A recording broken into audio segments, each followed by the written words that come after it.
नमस्कार दोस्तों, मैं रितेश कुमार सिंह एक बार फिर से मैं अपने YouTube चैनल रैंकर्स क्लासेस में आप सभी का स्वागत करता हूं। दोस्तों, हमने रीजनिंग क्लास तो पहले ही ले चुके हैं और आज हम जीएस के फर्स्ट पार्ट के रूप में बायोलॉजी सेक्शन से स्टार्ट कर रहे हैं, जिसमें कि ब्लड जो सबसे इम्पॉर्टेंट है।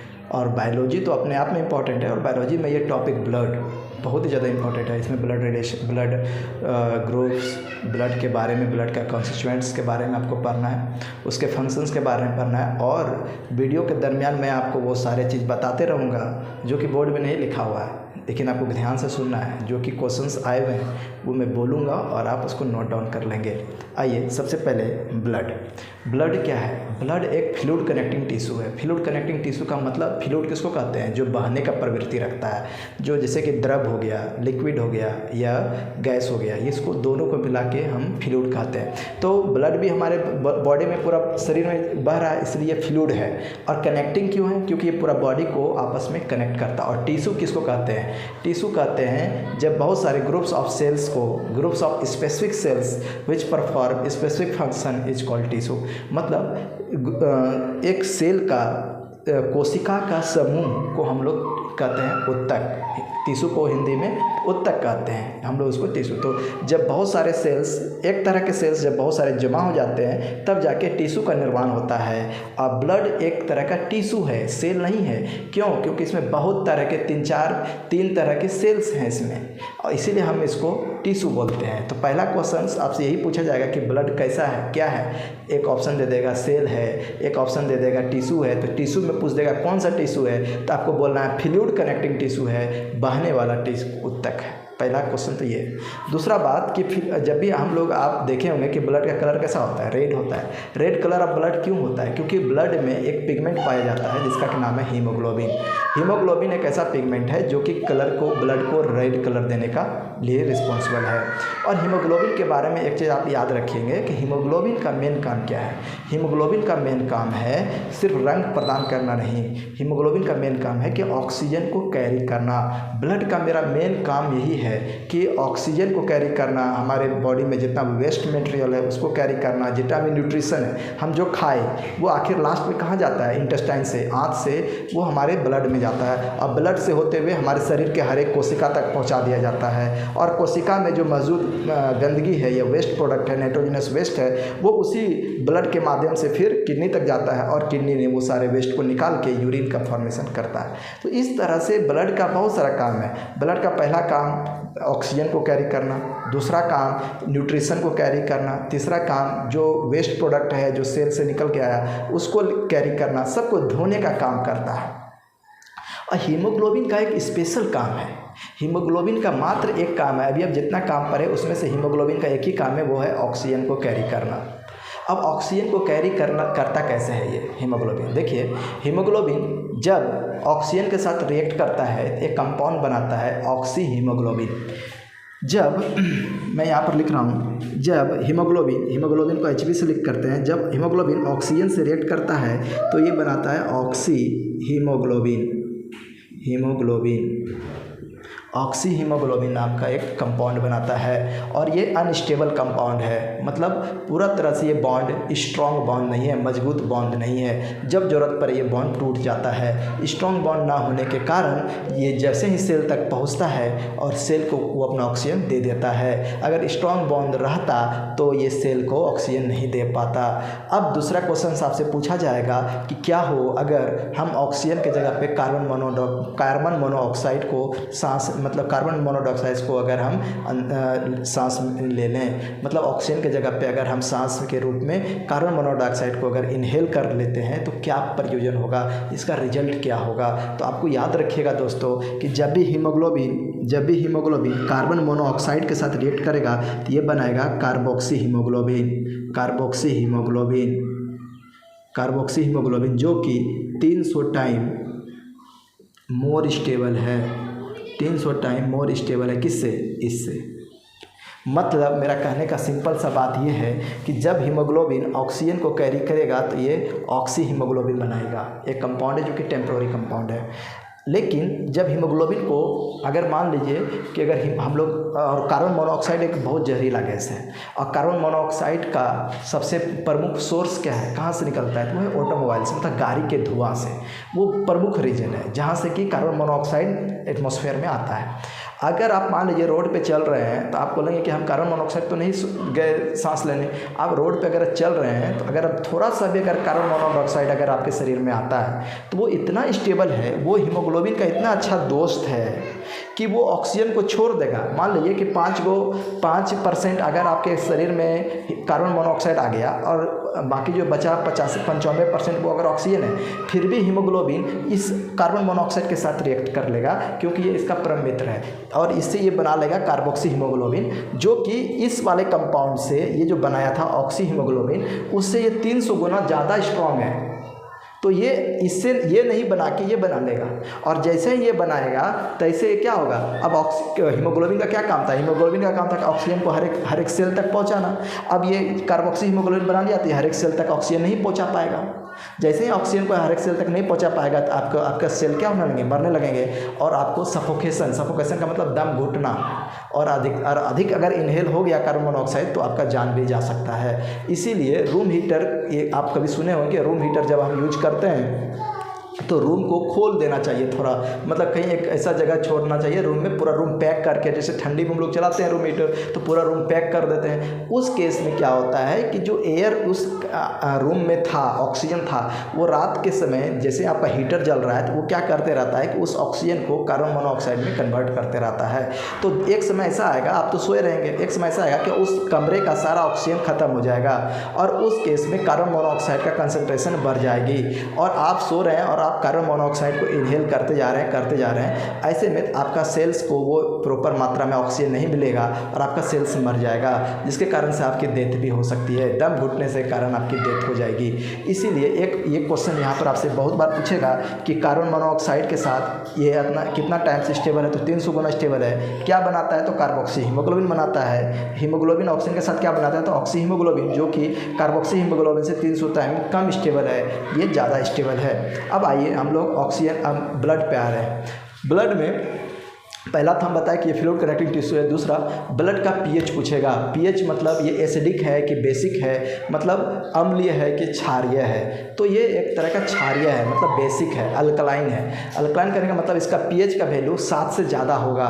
ज़्यादा तो नहीं होता है, लेकिन इसमें नमक, बहुत तरह के सॉल्ट मिलने होने के कारण ब्लड का पीएच 7.4 होता है। तो ये क्वेश्चंस बहुत बार आपको देखने को मिलेंगे कि ब्लड का पीएच कितना होता है। तो ब्लड का पीएच 7.4 होता है। ये एकदम याद ही रख लीजिए, कंठस्थ कर लीजिए कि इसका नेचर अल्कलाइन होता है और पीएच कितना होता है, 7.4 ही होता है। ये ध्यान रहना चाहिए।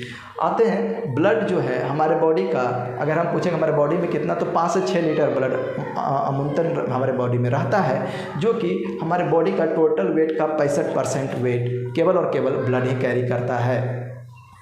अब आते हैं ब्लड जो है, ब्लड में ये 4 कंपोनेंट्स हैं। क्या क्या है, आरबीसी है, डब्ल्यूबीसी है, प्लेटिलेट्स है और प्लाज्मा है। आपको एक क्वेश्चन यहाँ से देखने का आएंगे कि आपसे पूछेगा कि पूरे ब्लड में प्लाज्मा कितना प्रतिशत है। तो पूरे ब्लड में प्लाज्मा 55% है। इसको भी ध्यान रखिएगा, इसको भी आप बिल्कुल ध्यान रखिएगा कि 55 ही याद रखिएगा। ये 55 वेरी वेरी इंपॉर्टेंट है, 7.4 वेरी वेरी इंपॉर्टेंट है, अल्कलाइन वेरी वेरी इंपॉर्टेंट है, फ्लूइड कनेक्टिंग टिश्यू इंपॉर्टेंट है। यहाँ पर जितने क्वेश्चंस लिखे गए हैं ये कहीं ना कहीं क्वेश्चंस हैं ना, ये कोई सब्जेक्ट नहीं है, क्वेश्चंस लिखा गया है। आप इसको क्वेश्चन की तरह से देखेंगे और आप जब क्वेश्चंस बनाएंगे इस चैप्टर का तो आपको समझ में आएगा कि हमने जो पढ़ाया था वो बिल्कुल वही है। आइए, तो पहला क्वेश्चन अगर पूछा कि पूरा ब्लड अगर 100% है तो उसमें ये सबको मिलाकर और ये अकेला प्लाज्मा 55% है। तो प्लाज्मा, पहले बोलिएगा कि सर प्लाज्मा होता क्या है। तो प्लाज्मा के बारे में सुनिए।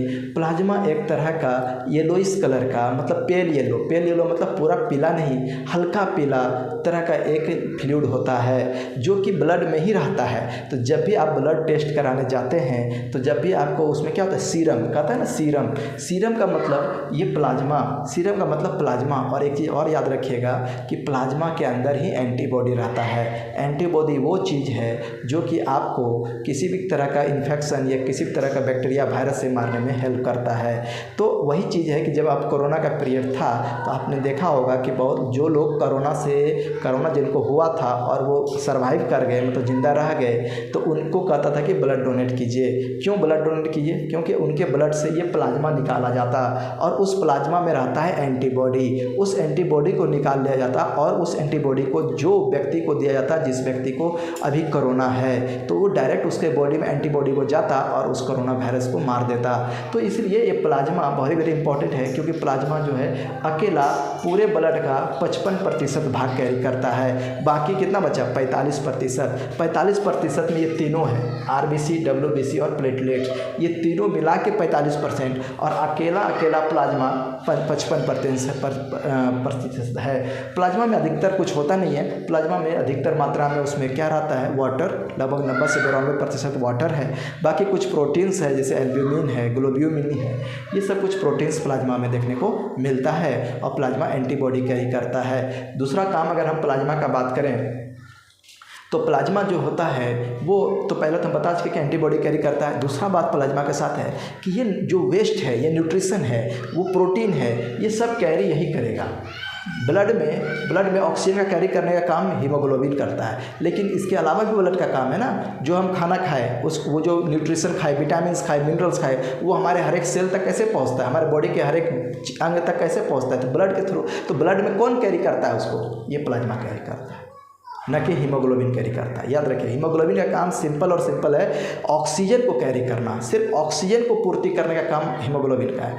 बाकी जो भी वेस्ट है, जो भी न्यूट्रिशन हम खाए, वो हमारे बॉडी के हर एक सेल तक पहुंचाने का काम प्लाज्मा करता है। याद रहेगा, इसका प्रतिशत याद रहना चाहिए। आइए हम एक एक करके ये सारे के बारे में पढ़ते हैं और फिर उसके बारे में एनालिसिस करेंगे कि क्वेश्चंस कैसे बनते हैं। पहला है आरबीसी। आरबीसी का फुल फॉर्म होता है रेड ब्लड सेल। आरबीसी का फुल फॉर्म होता है red blood cell. Red blood cell कहने का मतलब इसलिए है क्योंकि इसका कलर रेड होता है। और रेड कलर क्यों होता है? क्योंकि इसके पास एक कलर पिगमेंट होता है जिसका के नाम है हीमोग्लोबिन। चूँकि इसके पास हीमोग्लोबिन होता है इसीलिए इसका कलर रेड होता है। आरबीसी को आप अगर आप देखे होंगे तो आरबीसी जो होता है बाइकॉन्केव होता है, ऐसे।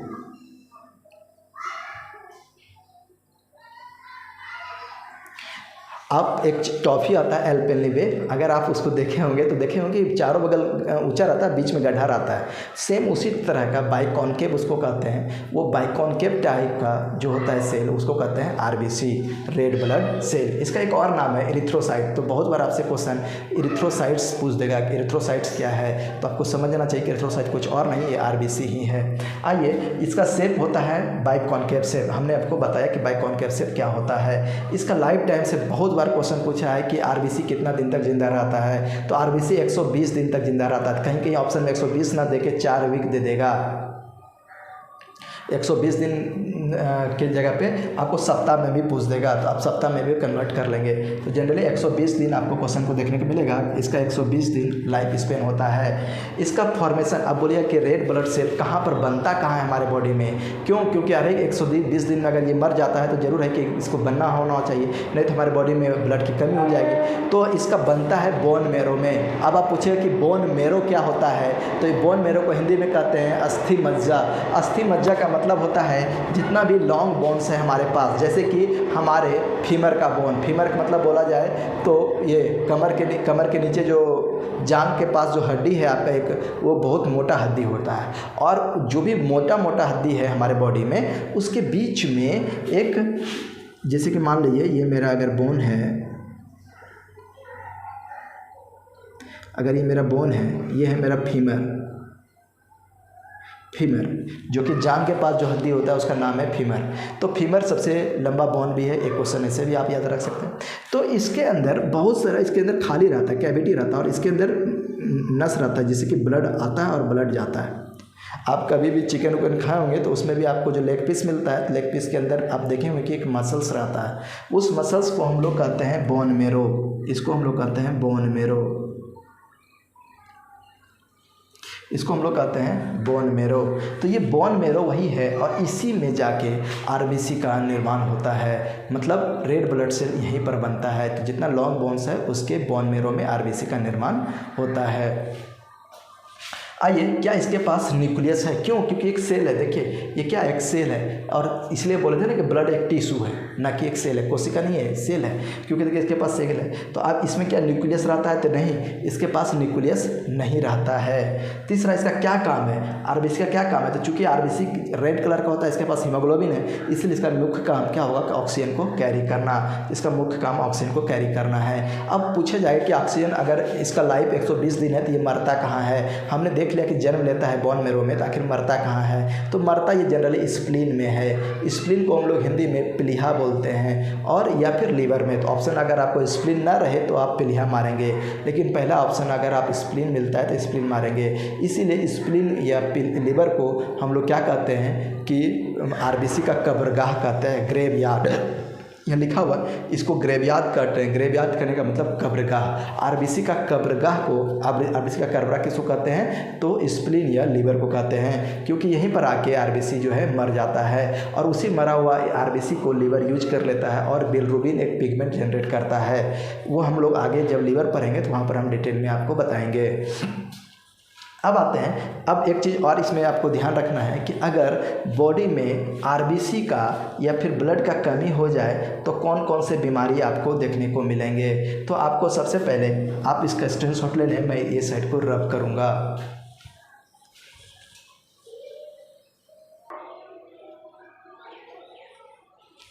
आइए दोस्तों, हम लोग अब देखते हैं, हम लोग अभी आरबीसी के बारे में पढ़ा। अब हम देखते हैं कि अगर बॉडी में आरबीसी या ब्लड का कमी हो जाए तो हमको कौन कौन से रोगों से परेशानी देखने को मिलेगा। और ये आपको याद रखना है, डिजीज़ से क्वेश्चंस आते हैं, बीमारी से क्वेश्चंस आते हैं।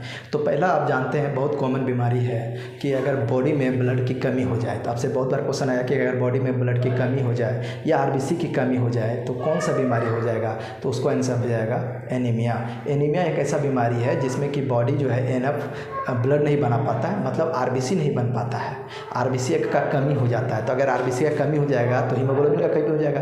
हीमोग्लोबिन कमी हो जाएगा तो आपका बॉडी जो है लाल नहीं दिखेगा, पीला टाइप का दिखेगा, लगेगा कि शरीर में खून ही नहीं है। खून की कमी को एनीमिया कहते हैं।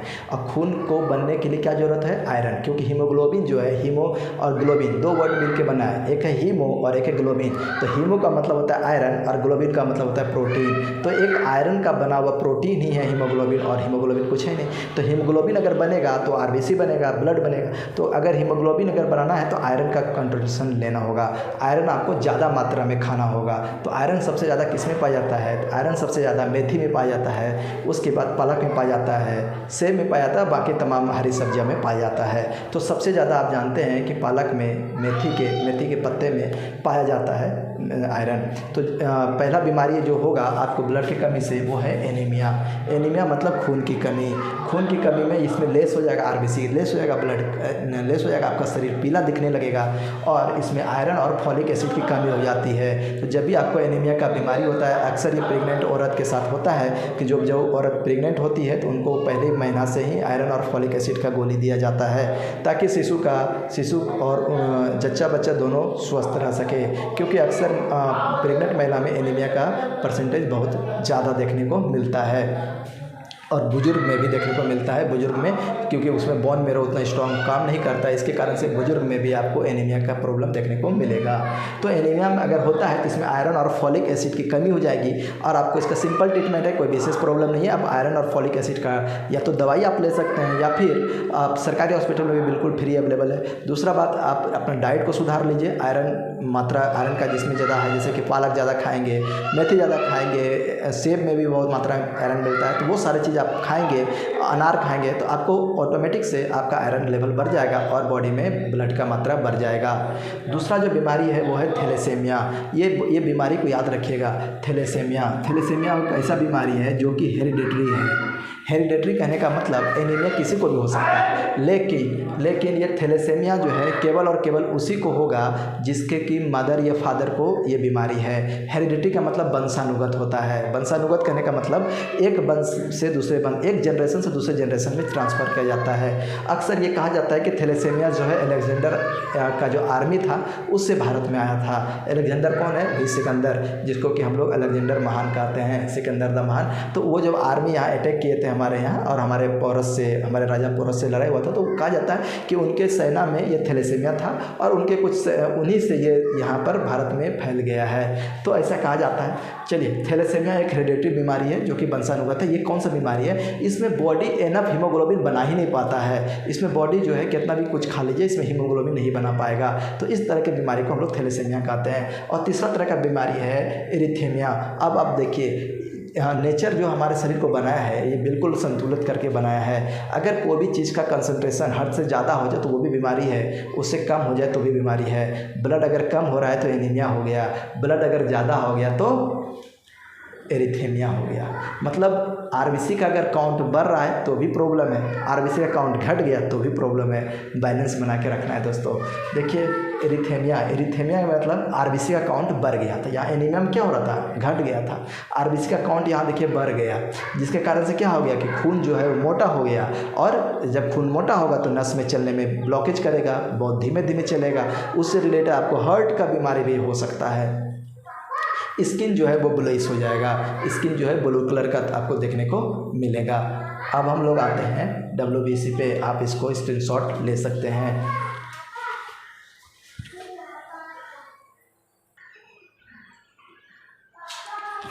आइए दोस्तों, हम अब WBC पे बात करते हैं। WBC का जो नाम जैसे कि आप सुने, वाइट ब्लड सेल, W से वाइट ब्लड सेल, जिसको कि हम लोग ल्यूकोसाइट्स भी कहते हैं। तो याद रखिएगा, WBC को ल्यूकोसाइट्स, RBC को एरिथ्रोसाइट्स हमने आपको बताया। देखिए, ये इसका मुख्य कारण क्या है कि इसका वाइट है, इसका मतलब इसके पास कोई पिगमेंट नहीं है, ये कलरलेस होगा, देखने में बिल्कुल कलरलेस होगा। जैसे कि आप RBC को रेड ब्लड था, मतलब उसके पास हीमोग्लोबिन नाम का एक पिगमेंट था, लेकिन इसके पास कोई पिगमेंट नहीं है, इसीलिए ये कलरलेस है, इसका कोई कलर नहीं। दूसरा दूसरा अंतर देखिए, RBC जो है इसका एक शेप था, एक फिक्स शेप था, वो था एक बाइकॉन्केव शेप का, मतलब एक जो अंदर में धंसा हुआ, चारों बगल गोल अंदर में धंसा हुआ, चॉकलेट जो बताए थे आपको अल्पेनिबे, उस तरह का ये है। लेकिन इसका कोई फिक्स्ड शेप नहीं होता है, कोई फिक्स शेप नहीं होता है। यहाँ पर लिख लीजिए, no fixed shape, no fix shape. अब नो फिक्स शेप होने का भी एक बहुत इंपॉर्टेंस है। इसका प्रमुख काम क्या है? इसका प्रमुख काम है कि हमारे बॉडी में जो भी इन्फेक्शंस हो रहे हैं, चाहे बैक्टीरिया, क्योंकि हम चारों बगल बैक्टीरिया वायरस से घिरे हुए हैं। आप कहीं भी जा रहे हैं, शरीर के हर एक स्किन के ऊपर बैक्टीरिया है, खाना खाए, हाथ नहीं धोए, बैक्टीरिया चला गया। तो बैक्टीरिया से हमारे बॉडी को बचाने के लिए, हमारे बॉडी के अंदर इम्यूनाइजेशन पैदा करने के लिए, इम्यूनिटी पैदा करने के लिए ये WBC बहुत इंपॉर्टेंट है। अगर WBC नहीं रहेगा तो हम बार बार बीमार होते रहेंगे।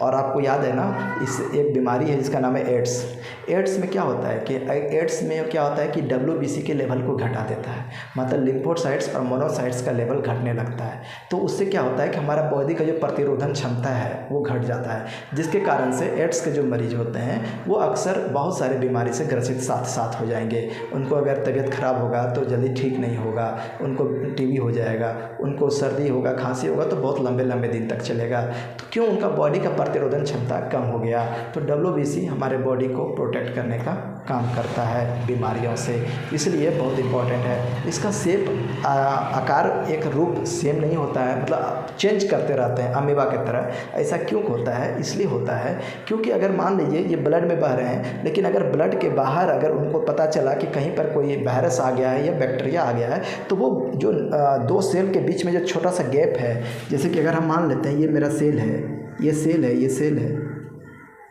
और यहाँ पर WBC ऐसे जा रहा है, WBC ऐसे जा रहा है, सबके अंदर न्यूक्लियस होगा WBC। यहाँ पर पता चला कि एक बैक्टीरिया है, यहाँ पर पता चला कि एक बैक्टीरिया है, तो ये क्या करेंगे, अपने अपना शेप को यहाँ पर सिकुड़ाएंगे और ऐसे करके निकल जाएंगे, यहाँ से फैल जाएंगे, मतलब ऐसे करके निकल के ऐसे फिर निकल जाएंगे, जिसके कारण से आएंगे और इस बैक्टीरिया को क्या कर लेगा, इनगल्फ कर लेगा। इसीलिए इसका अपना कोई शेप नहीं होता है, इसका शेप एमीबॉइड शेप होता है। एमीबॉइड मतलब अमीबा की तरह का शेप। अमीबा एक ऐसा जीव है जो कि प्रोटोजोआ है, जो कि अपना शेप को रेगुलर चेंज करते रहता है, उसका कोई फिक्स शेप नहीं होता है। सेम उसी तरह का WBC का भी हाल है। दूसरा बात, आरबीसी में हम लोग देखे थे कि उसके पास कोई अपना केंद्रक नहीं होता है, मतलब न्यूक्लियस नहीं होता है, लेकिन इसके पास न्यूक्लियस होता है। आरबीसी का लाइफ टाइम 120 दिन था, लेकिन इसका लाइफ टाइम बहुत कम होता है। इसका लाइफ टाइम 2 से लेकर या 5 दिन से लेकर 20 दिन तक होता है, 20 दिन तक होता है। इसका निर्माण, जैसे कि आरबीसी कंपेरिजन करके पढ़िएगा तो आपको ज़्यादा ध्यान रहेगा।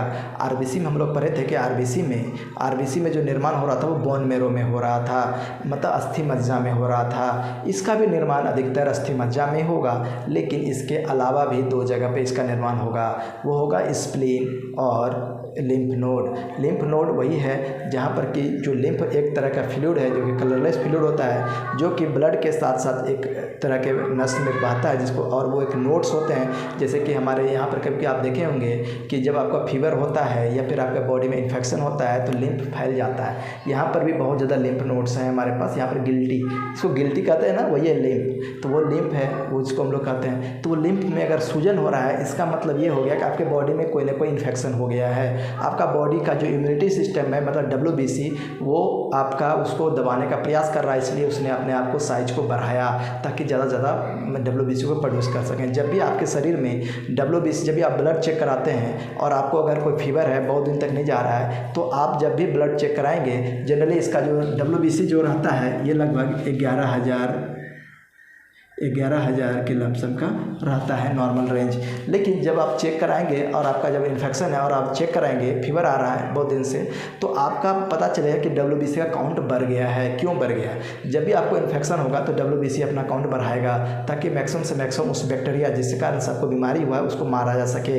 इसलिए अपना साइज को बढ़ा देता है, अपना नंबर को बढ़ा देता है, इसलिए उस समय ब्लड काउंट में आपको बढ़ के दिखाई देता है। दूसरा बात कि लाइफ स्पेन, इसका ये बता दिए। अच्छा, ये वेरी वेरी इंपॉर्टेंट है, इसको याद रखिएगा।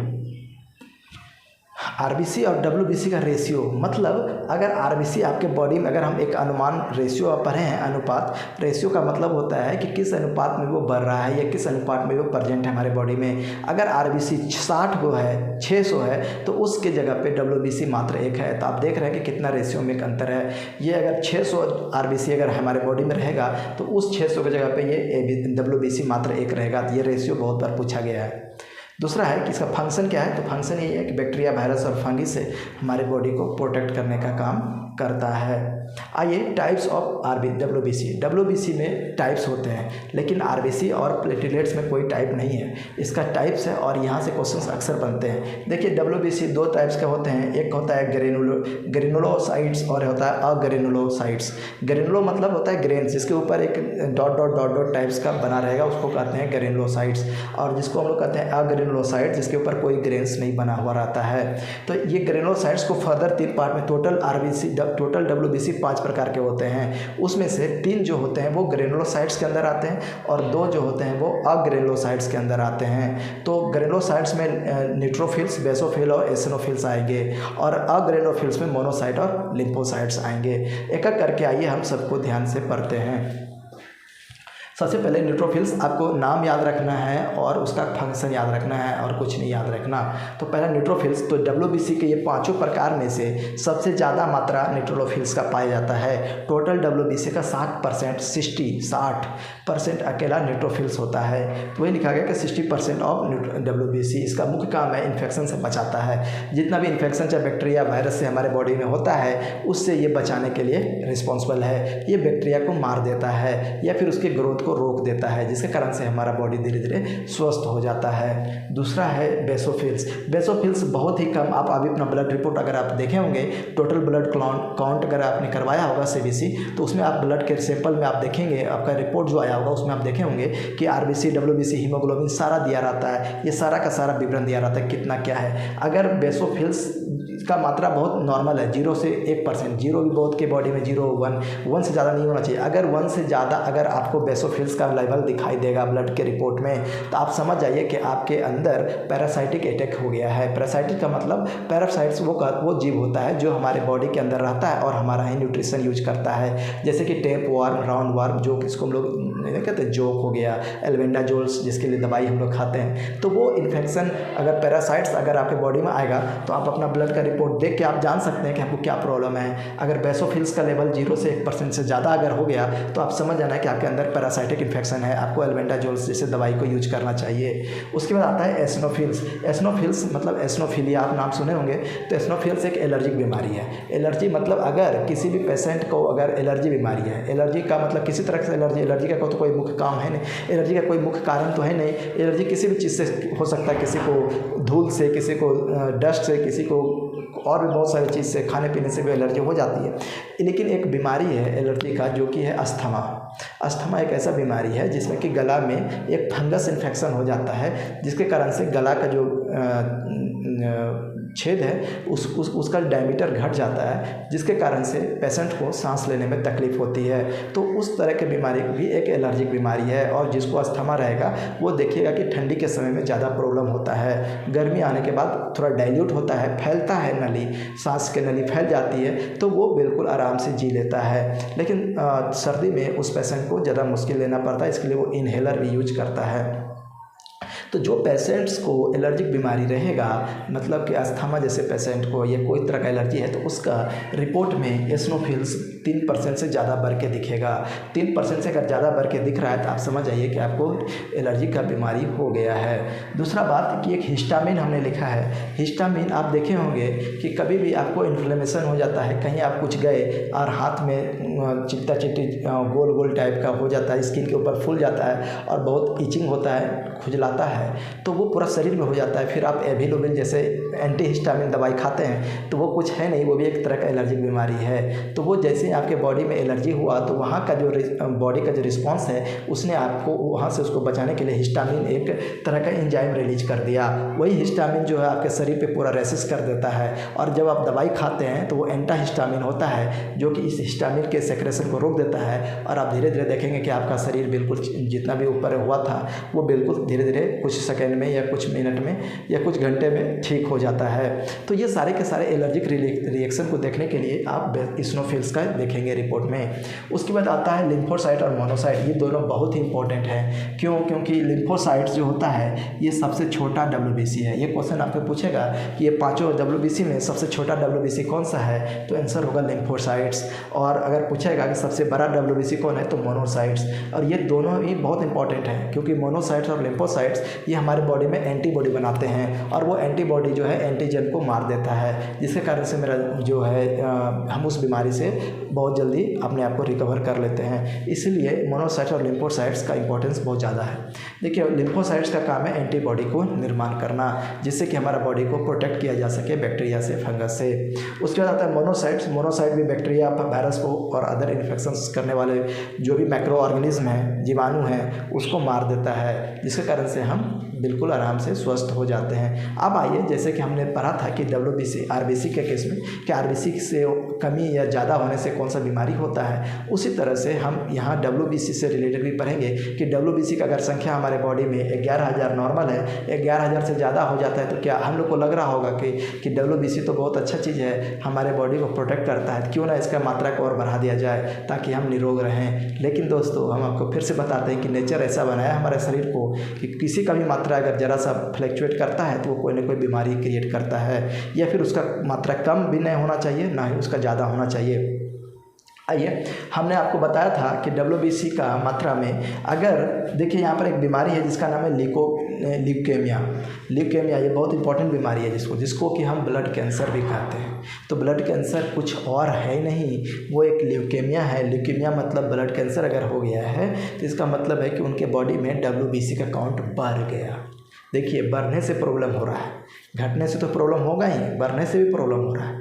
बढ़ने अगर जो नॉर्मल रेंज है अगर उससे WBC का मात्रा बढ़ गया तो इसका मतलब है कि आपको ब्लड कैंसर हो गया, जिसको कि हम लोग ल्यूकेमिया कहते हैं। तो ये ब्लड कैंसर है, एक ही बीमारी है जो WBC से रिलेटेड है, ल्यूकेमिया, जिसको हम लोग ब्लड कैंसर करते हैं। ये कब होगा? जब WBC का संख्या बढ़ जाए। घटा दीजिएगा नहीं, ऑप्शन में दोनों रहेगा, लेकिन आपको लिखना है कि WBC जब बढ़ जाए। तो इसका ट्रीटमेंट करने के लिए हम लोग कौन सा यूज करते हैं? तो फास्फोरस। ये फास्फोरस लिखा हुआ है P15, ये इसका एटॉमिक नंबर, एटॉमिक मास है। तो फास्फोरस जो ये आइसोटॉप्स है, इसका हम लोग यूज करते हैं रेडियोएक्टिव सब्सटेंस के रूप में, ताकि WBC ये ल्यूकेमिया जो ब्लड कैंसर है उसको ट्रीटमेंट किया जा सके। ठीक है दोस्तों, तो हम इसका सेकेंड पार्ट कल लेके आते हैं और आप इस वीडियो को शेयर करें और मेरे चैनल को सब्सक्राइब करें। उम्मीद करते हैं आप लोग अपना तैयारी बहुत अच्छे तरीके से कर रहे होंगे। और इसी बात के साथ एक बात मैं बोलना चाहूँगा दोस्तों कि सपने जो होते हैं ना, सपने देखना कोई बड़ी बात नहीं है, ठीक है ना। मंजिल उन्हीं को मिलती है जिनके सपनों में जान होती है। मंजिल उन्हीं को मिलती है जिनके सपनों में जान होती है। और पंख से कुछ नहीं होता, हौसले से उड़ान होती है। तो दोस्तों आप टारगेट अपना कीजिए, आप सपना देखिए और हौसला के साथ उस बुलंदी को पाने का प्रयास कीजिए। इसी शुभकामना के साथ मैं अपने इस सेशन को विराम देता हूँ। मिलते हैं जल्द नेक्स्ट वीडियो में। धन्यवाद।